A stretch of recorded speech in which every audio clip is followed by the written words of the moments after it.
folks, and welcome back to another episode of your Brains Coach podcast. My name is Angela Shurina. I'm your host, I'm your Brains Coach, and I'm here to bring to you all the best cutting edge, research based, not so well known, we know like a lot of things.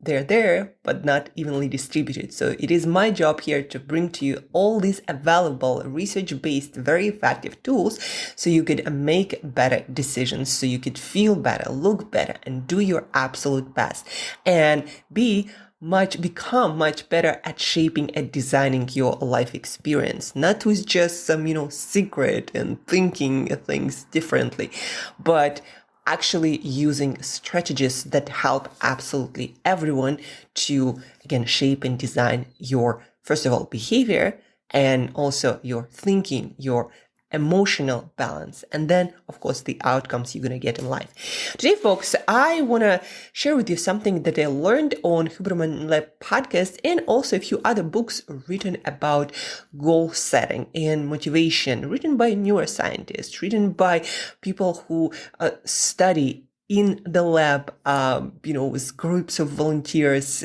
studied this neuroscience of why, when we set goals a certain way, why do they have a better chance to become reality? Why do people stick with them better and more often and long term compared to other ways when we set the goals in a different way, and when those goals do not become part of our reality, when we quit those goals for whichever reason, lack of motivation or whatever we call it. But how the question of today that I'm going to answer for you with all the data that I've learned, again, on Huberman-led podcast with his amazing guest, Dr. Maya Shankar. She also actually has her own podcast, A Change of Plans, that I'm so excited to listen today or tomorrow. I already downloaded that episode. And Dr. Maya Shankar, she studies cognitive neuroscience, and that's a branch of neuroscience that studies how our brain influences our behavior, and probably the other way around, but how they are connected, what our brain does and what we end up doing. And one of those things that she also studies and fascinated by is goal setting, and how different ways of setting goals can help us to achieve those goals, or maybe learn how to set better goals. So I'm going to combine what I learned from her, but also what I learned from Rich Davini. He is a former Navy SEAL commander. I interviewed his for my podcast as well. And he combines neuroscience and specific skills, or what he calls sometimes skills, sometimes attributes. They're more like character traits. So he combines neuroscience and that in order to create a state of high performance. First, he was helping Navy SEALs or people who were going through training. And now he works in the world of business and helps people to become high performers based on the best neuroscience and practices. Then also I learned from other neuroscience. She wrote a book on focus and how successful people see the world differently. They literally focus on things differently. And there also she talked, Emily Balcetis, she talked about goal setting and how, certain goals, when we set them a certain way, they work better. Then there is a book also, How We Change, by Katie Milkman. And there the book is specifically around helping to change behavior, helping us, using science to help us to change behavior. And there she also talks about goal setting. So now what you're about to hear is the accumulation of all of this knowledge that I put into practice as much as I can to be better at reaching my goals. I can't say that I'm mastered yet. I'm still learning, but with all these pieces of information, with every time I listen, I read, I'm exposed to this information, I get better and better and better. And again, it doesn't mean that things gonna get easier. It just means that you're gonna be able to set better goals that you're going to be able to achieve, and that going to help you to move forward, no matter how slowly, but you're going to start consistently moving forward towards the outcome that you desire. And that leads to just better satisfaction from life. When we set the goal and we achieve the goal, we get confidence, we start feeling a lot more in control. Like, I set the goal and I reached that goal. So I'm in more control. And that sense of control gives us confidence and elevates our life experience and adds to the quality of our life. A lot of people lack confidence, are fearful because they're just not certain about life. And why they're not certain about life? Because they didn't set goals, they didn't reach them. It feels like life happens to them instead of them designing life. I hope this makes sense, folks. And if you reflect back to your personal experience of achieving goals you set, you probably know how it feels, how amazing it feels to achieve your goal. Now, the purpose of this podcast is to make you realize is that setting goals in a better way, approaching goal setting in a better research-based way will not only help you to set, again, better goals that you have much better chance at achieving before moving to the next goal, instead of going, setting some audacious goal and never reaching that, and then losing confidence for even smaller goals that are going to sabotage your progress overall. So today you're going to, again, learn how to set better goals and how to approach your goal setting so you reach the goals you set, get the confidence, and go after even bigger goals. And of course, it also has to do with motivation and with dopamine, this molecule that our brain produces to motivate us to take action. Dopamine is not a molecule of pleasure, it's a molecule of pursuit, of want. Dopamine makes you want things. It doesn't really make you feel all that good, because as soon as you get the thing, dopamine makes you dissatisfied with what you have and makes you go after other things.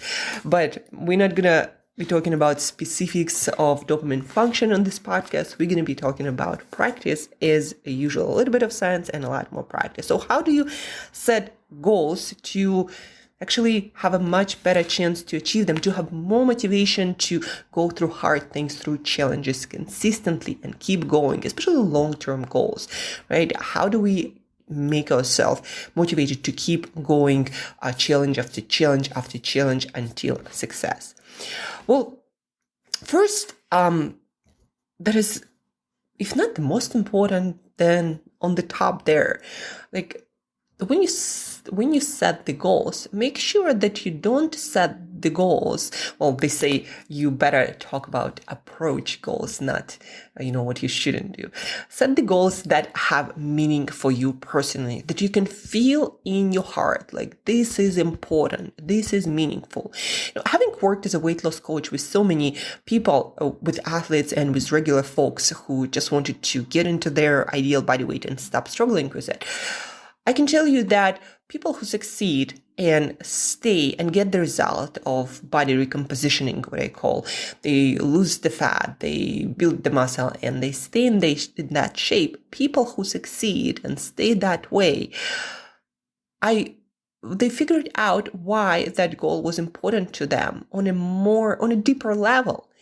When I work with a lot of people, when we start working on their body composition, we start talking about why that is important for you. And a lot of times it's like, well, that means that I'm in control, that I'm strong, that I'm capable. For example, a lot of my male clients would tell me that. That means that I can show up for my family fuller. That means that I can spend time with my kids today and 10, 20 years from now. That means that I can be that protector, that I can, and I'm so powerful, I'm so much more confident in my ability to get out there and also to get success. So again, I can be, for example, a better provider for my family.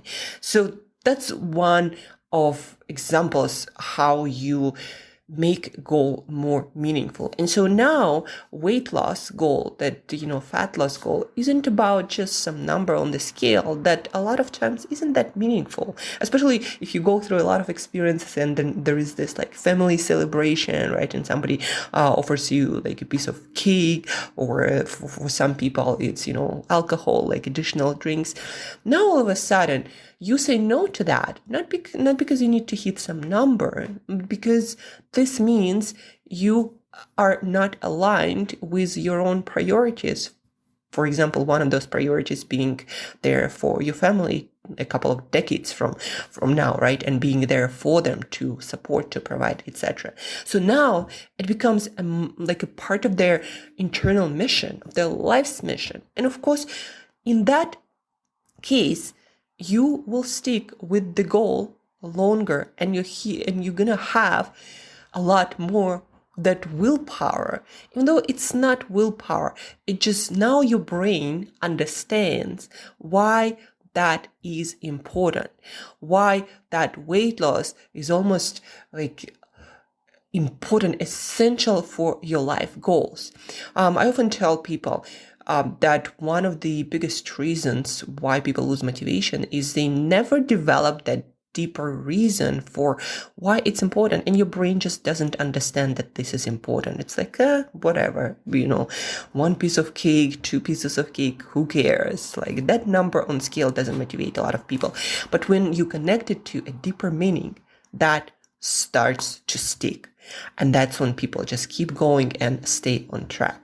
So number one, folks, whenever you set the goal, make sure that it's meaningful goal. I guess why I was going for decades already. Well, this is going to be a second decade after what now I understand my life's like goal and mission and purpose. And those things, they take time to get traction, to get momentum, to build something that is, bigger and greater than you expected, something that can be world changing.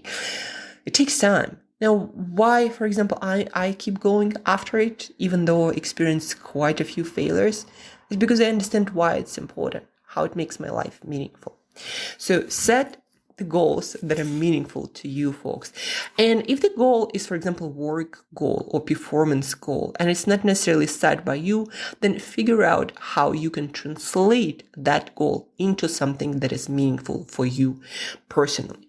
This is like goal setting one-on-one. If the goal means nothing to you, you might as well quit it now, because the first challenge arrives and you're not gonna stick with this goal. The second, I believe, most important aspect of goal setting, and so many high performers are not doing a great job with this one, is breaking audacious, big goals, long-term goals, into smaller chunks. Let's say you have a 6 months revenue goal. Do you want to hit, 10K per month, just a number. You got to break it down into wins, into indicators of your success, into something that you're going to chase in between, like, let's say, making first couple of thousands online, right, in the first months. Then from that goal, you go to the next goal, like 4,000. And from that goal, you go to 6. Why is that important? And why breaking down even monthly goals into weekly goals and into daily goals, why that is so crucial? There is this known phenomenon, known to neuroscientists, that we have high motivation at the beginning and we have high motivation at the end. There is more dopamine. We feel more on fire. Like at the very beginning, we're so excited. And at the end, it's like, oh, we're almost there. Maybe finishing that marathon. Maybe we're almost at our financial goal. So we have motivation then. But in between, we don't have much of it. We feel very often demotivated and like it doesn't matter, or it's like too hard. To escape that middle low motivation trap, what neuroscientists suggest and what works in research labs is that break down that goal and make the middle shorter and smaller. That's why when you have a weekly goal, your middle is only a couple of days in the middle of the week. If you have only 6 months goal, then your middle is like 4 months and you'll be in that demotivated state for 4 months.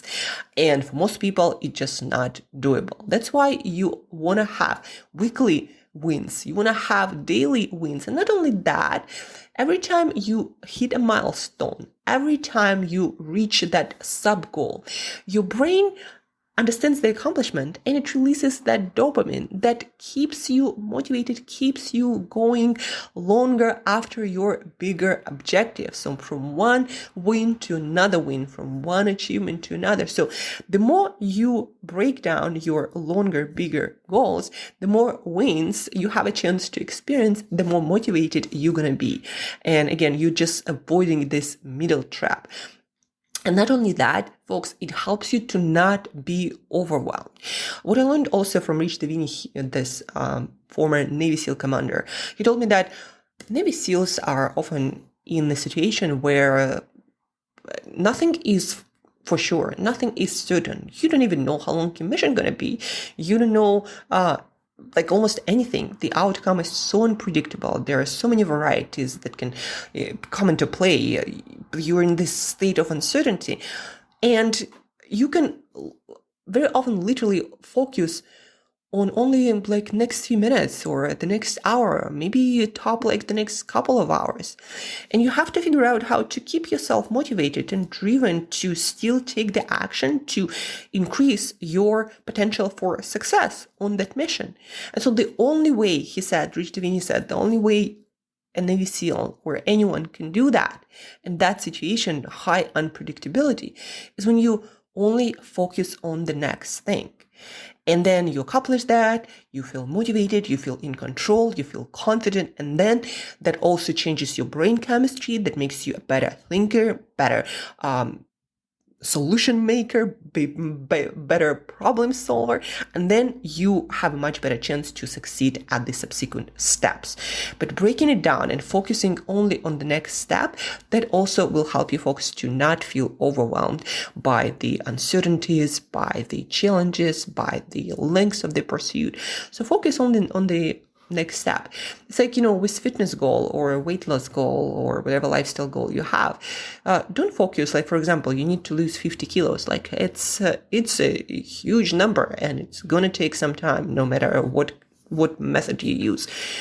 So it can be overwhelming and you have to endure a lot of hardships, if you make them feel like hardships, for quite a lot of time. So what do? You focus only on today and hopefully introducing some things that you love, so you make the journey not a couple of years of misery, right? That's the secret. Break your goals down to avoid overwhelm and to keep that dopamine flowing with smaller wins that will keep you motivated, and your pursuit not going to be as, torturous and challenging. You're just going to feel like, I just won. I just hit the milestone. And it will also give you the confidence to keep going. You hit one milestone, you have a chance to hit the other one, because why wouldn't you? You just, won.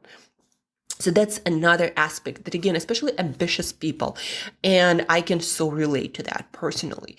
We just, set like a 10-year goal or a yearly goal, and that's it. And we think, I'm just going to keep pushing. Well, you still have the same brain. I still have the same brain.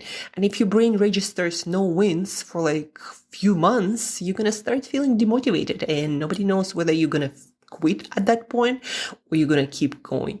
That's why it's important to break it down, not even speaking about the quality of life that's going to be increased.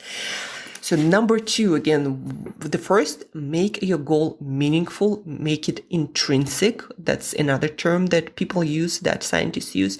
Make it your own, really make it almost your life's mission, connected to some of your most important values. And number 2, break it down. Number 3, that I already kind of touched upon, is celebrate your wins. Folks, celebrate your wins.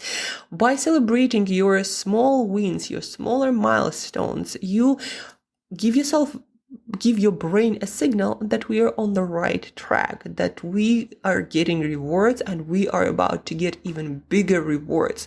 When your brain senses that, it releases the dopamine that keeps you pushing and going after your goals, making you even more motivated. Now, the trick here is to introduce the reward, feeling good, in some literature, I read 20 seconds. In some other pieces of literature, I read up to a minute, but it has to be fast. You have to celebrate internally, feeling good. You have to celebrate right then and there. Not like, I'm going to hit my milestone and at the end of the month, I'm going to go to a spa, or at the end of the year, I'm going to go for a nice vacation. No, that's not how it works. Your brain does not make that connection. Your brain can only make a connection when you do the thing, you achieve something, and you get the reward.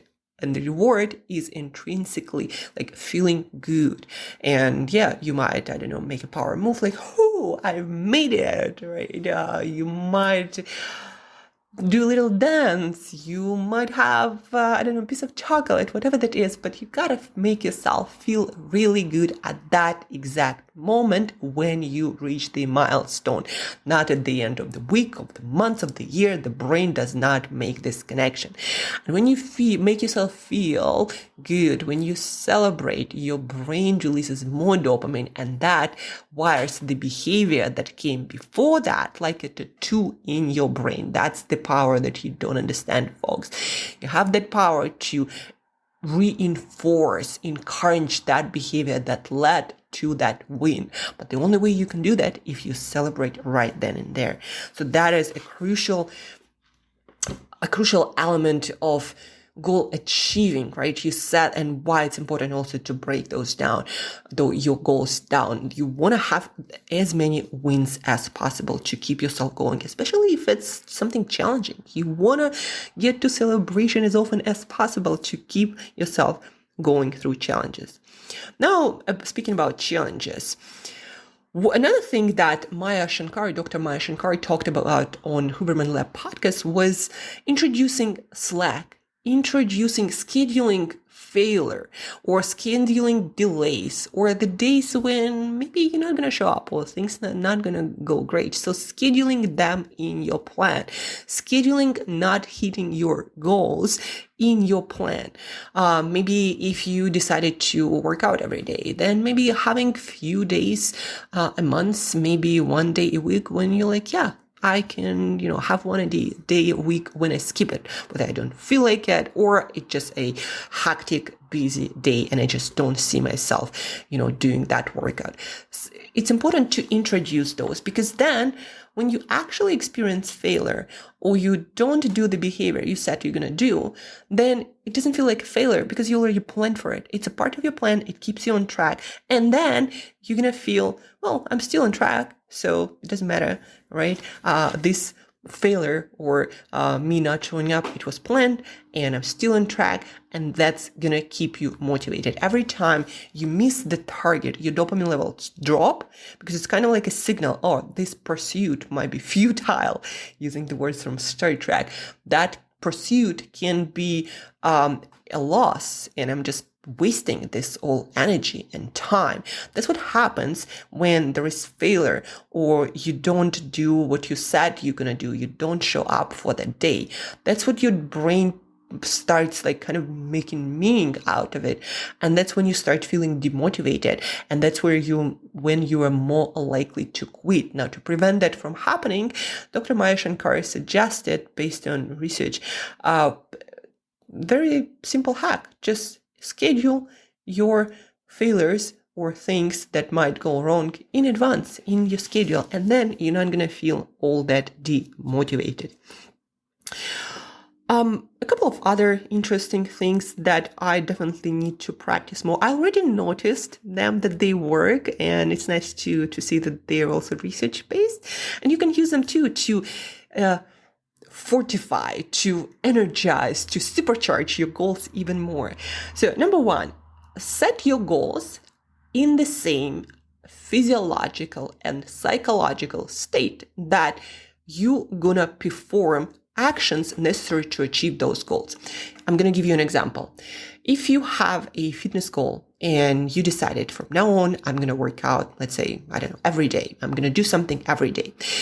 Now, that goal, you gotta set in the same state that you would be necessary to accomplish this goal. Like, basically, set this goal when you're at the gym or you're just finished your session, like feeling powerful, feeling motivated, set those kind of goals in that specific state. You know how I use it for my business goals, for my work goals? In the morning, I usually do the most amount of work in the first part of the day. And it makes sense for me to set my goals for work, for my business, for like content creation. It makes sense to set my goals in the morning because that is the time when I'm going to be doing the work. That's exactly how I'm going to feel. That's exactly how much energy I'm going to have. So that's when I should set those goals.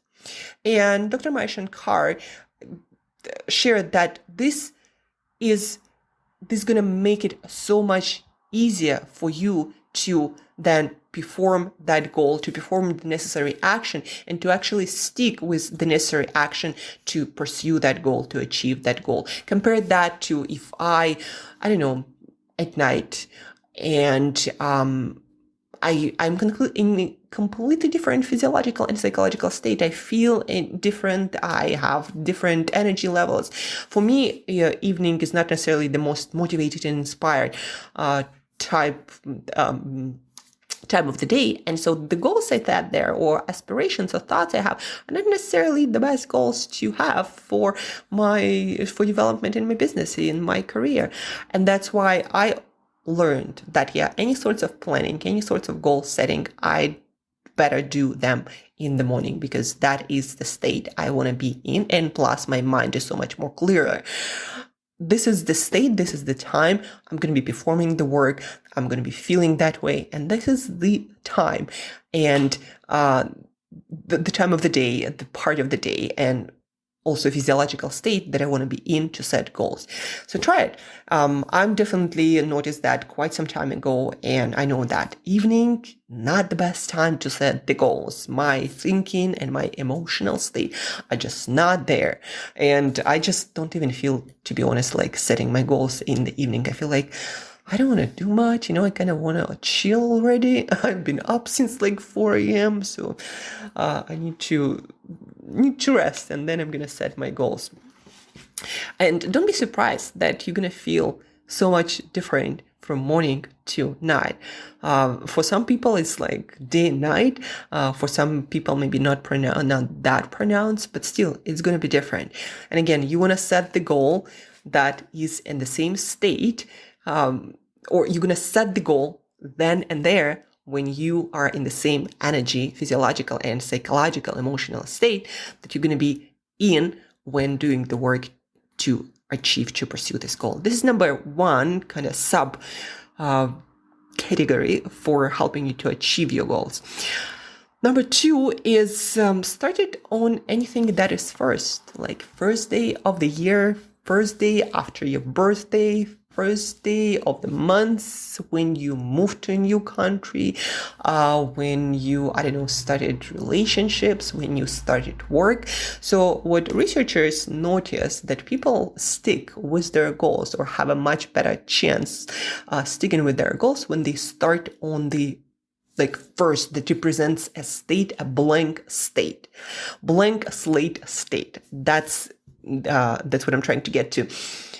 That's why people set so many New Year resolutions. And a lot of people also quit their New Year resolutions, but they have a much better chance to keep going if they say, okay, January 1st, I'm starting a new habit, or, August 1st, I'm starting a new habit, or September 1st, or Monday, I'm starting this, and I keep going.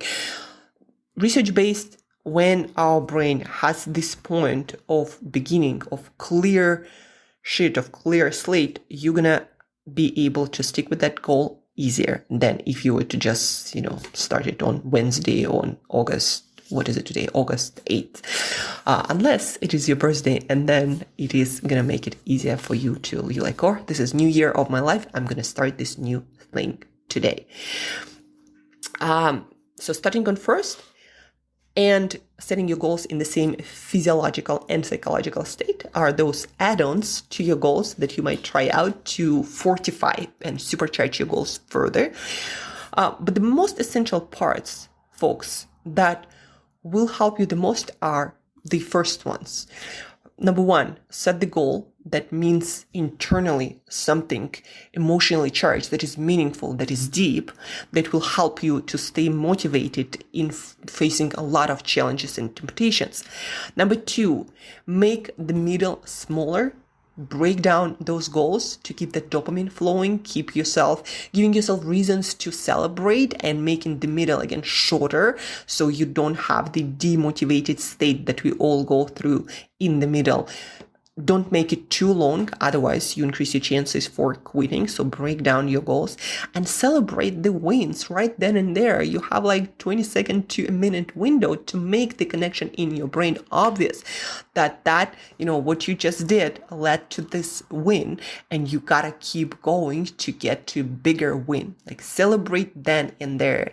You again do a little dance, power move, like jump in the air and scream, whatever that takes to make yourself feel good and how your brain make this connection. And then number four, schedule the slack, schedule failures, schedule not showing up. Things happen, it's life, but when you schedule it, you're gonna feel like you are on track and you're not gonna lose an inch of that motivation.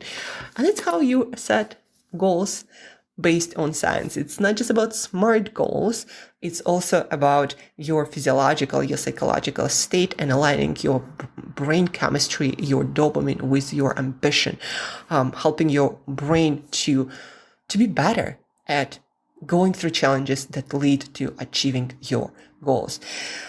Folks, I hope you found this very helpful, and now you look at your goal, and especially the goals that you haven't achieved, and you might learn, a couple of things. Maybe, that goal wasn't really meaningful. I didn't really connect it to something important.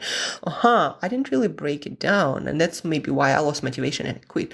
I didn't really celebrate that much my wins, and I was kind of in this state of misery, and maybe that's why I quit too early, right? Or maybe you scheduled it to be perfect, like I'm gonna work out for the next year of my life every single day, no matter what. And maybe that is unrealistic, and maybe you set yourself up for a failure up front.